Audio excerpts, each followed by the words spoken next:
The world first heard of the Etherlink on a rainy Thursday afternoon. Promised as the next leap in telecommunications, the Etherlink wasn't just a phone. It was a doorway, advertised with stunning visuals and vague, ambitious slogans like, "Talk anywhere, be anywhere." The public had little idea what it truly was, only that it was new, sleek, and promised to make the impossible real. The launch went viral instantly. EtherTech, the company behind the device, had kept most details secret until their live demo. Viewers tuned in expecting another flashy gadget. What they witnessed changed everything. A suited man stood on a brightly lit stage, smiling confidently. "I'm going to call my brother in Tokyo," he announced. The audience watched the screen behind him. A live video feed popped up, his brother waving from a rooftop cafe in Shibuya. "But why just call?" the presenter grinned. "When you can be there?" He tapped a glowing button on the Etherlink screen. There was a ripple like heat distortion in the air. A low hum. Then, in front of thousands in the crowd and millions watching online, the man shimmered and vanished. Gasps filled the room. A second later, the feed showed him standing next to his brother in Tokyo, both of them laughing and waving. Instant. Human. Teleportation. The voiceover boomed. The world reeled. Scientists debated. Governments panicked. Religious leaders made statements. EtherTech assured everyone that the Etherlink only worked for communication and localized, short-distance jumps. But the genie was out of the bottle. Within days, the devices were available to an elite group of early users, engineers, influencers, military officials. The first month was dazzling. Tourists flashed from Paris to Cairo in seconds. Families hugged loved ones across continents. Workplaces became borderless. Then people started vanishing. It wasn't dramatic at first. A glitch, they called it. One user disappeared mid-call while teleporting to visit his mother. He never arrived. His mother never saw him appear. Another went to teleport from his office to his car in the garage 2 floors below. Gone. No one heard from him again. But the truly chilling part began when they started coming back. A woman named Nara West, a popular food vlogger, vanished during a live stream. She was teleporting from a market in Delhi to her home in Toronto. Her fans watched her fade into the shimmer, but the stream never cut off. For 7 minutes, static filled the screen. Then it cleared. Nara was back, but not in her home. She stood in a gray, unfamiliar room, walls flickering like poor CGI. She smiled, but it was off. Too wide. Her voice, when she spoke, was flat and metallic, like a synthetic imitation of human speech. "Thank you for watching. I am grateful." Her fans were confused. The video went viral. Forums dissected every frame. Was it a prank? An elaborate AI hoax? Nara posted again days later, this time, cooking. But she used ingredients that didn't exist. She called a green, writhing vegetable cellroot. Her hands moved too precisely, like puppets. She made no mention of her disappearance. And then more began returning. Glitched. Some came back seconds later. Others, hours or days. But they weren't right. Friends and family noticed small things at first.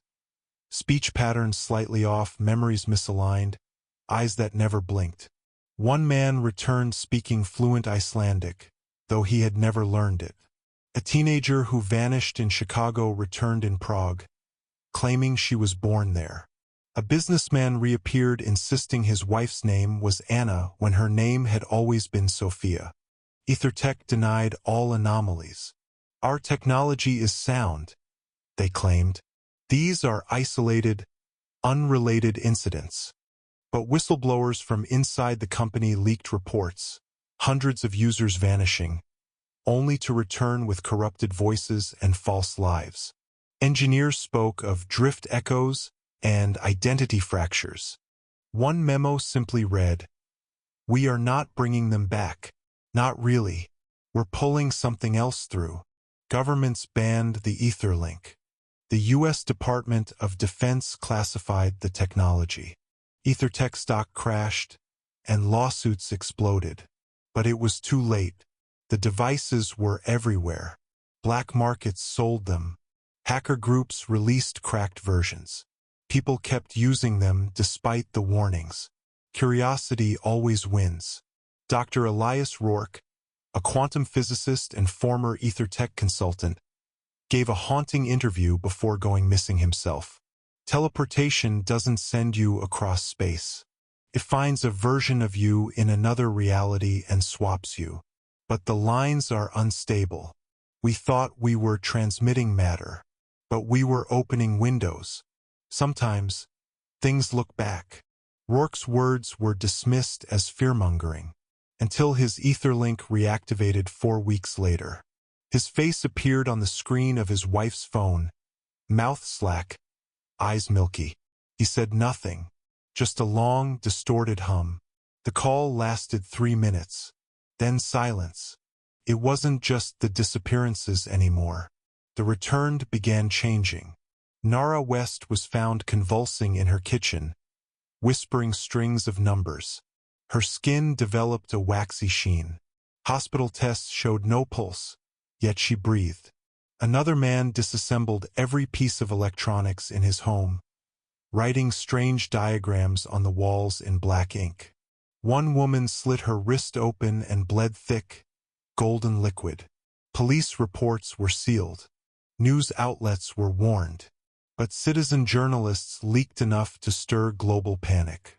A group called the Watchers began documenting every case. They tracked patterns. One theory suggested that those who returned were hosts, not just wrong but inhabited. Some spoke in unison with others across the world. A man in Brazil recited the same dream word for word as a girl in Finland. Hundreds of Etherlink users began sketching the same symbol, a spiraling eye. Worse, the static voices were multiplying. More users reported getting calls from contacts they hadn't spoken to in years. Dead relatives, missing friends. The calls always began with silence, then static, then a distorted whisper. "Do you remember who I was?"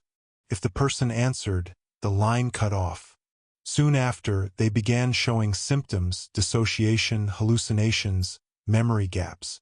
Some swore they saw themselves watching from mirrors, blinking out of sync. The scariest part? The returned insisted everything was fine. Their words were calm, rehearsed. "I'm just a little tired. Things are blurry. I feel like I woke from a dream." But their eyes said otherwise, hollow, glassy, as though something else looked out from within. Governments tried containment. Etherlinks were banned, then confiscated. But every time they were destroyed, new ones surfaced. Some believed the devices were now self-replicating, spreading like a virus through the internet, printing themselves on any smart system. A man in Tokyo reportedly had his fridge call him, with his father's voice. Eventually, people stopped answering the calls. But the ringing didn't stop. Phones vibrated at odd hours. Screens flickered with missed calls from unlisted numbers. In one town, every phone rang at 3:03 a.m. sharp. 37 people answered. 37 vanished. Then the dreams began. People who had never used the Etherlink started dreaming of gray rooms, endless corridors, voices calling out from darkened doors. Some described standing at a glass wall, watching themselves live different lives. Others described an endless fall, 1,000 versions of themselves whispering secrets they could not remember upon waking. Scientists, now working in secret, proposed that the Etherlink hadn't just opened portals. It had thinned the veil between worlds. Every call fractured the boundary. Every teleport weakened reality. And something was waiting, watching. One broadcast went viral before being wiped from every platform. A woman appeared on screen, shaking. "They aren't people," she said. "They wear our skin, but they don't feel. They don't remember. And they're learning. They're learning how to stay." She looked off screen, eyes wide. "One of them is here." The feed cut out. Today, the world is quieter. Fewer etherlinks remain active, but the fear lingers. People speak in hushed tones. Children are warned not to pick up strange calls. Some cities report clusters of returned, pale, silent, always watching. Entire towns have gone dark, communications dead. And sometimes at night, a phone will ring.